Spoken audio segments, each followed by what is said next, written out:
नमस्कार. Deadly piles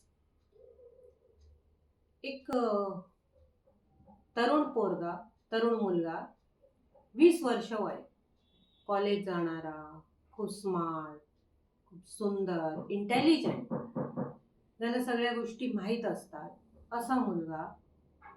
त्याला piles झालेले आणि तो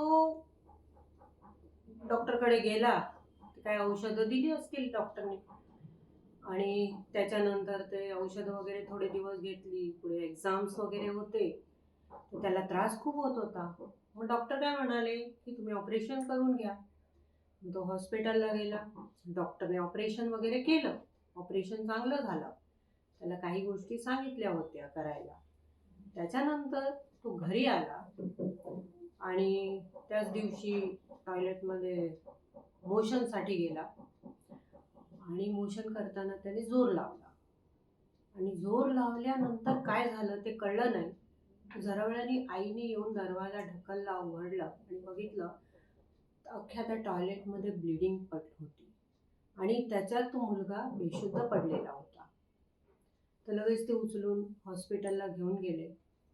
मुलगा बेशुद्ध होता आणि त्याच्यानंतर ब्लिडिंग खूप जास्त झाली होती. हॉस्पिटलमध्ये डॉक्टरांनी खूप प्रयत्न केले पण त्याला वाचवू शकले नाही. म्हणजे एक छोटीशी गोष्ट, मूळ व्याधी, आणि इतकं मोठा प्रॉब्लेम झाला की त्याचा जीव गेला.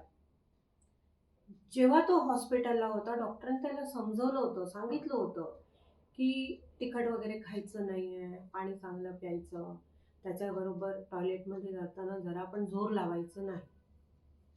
तरी तो विसरला आणि ते त्याच्या जीवावर बेतलं.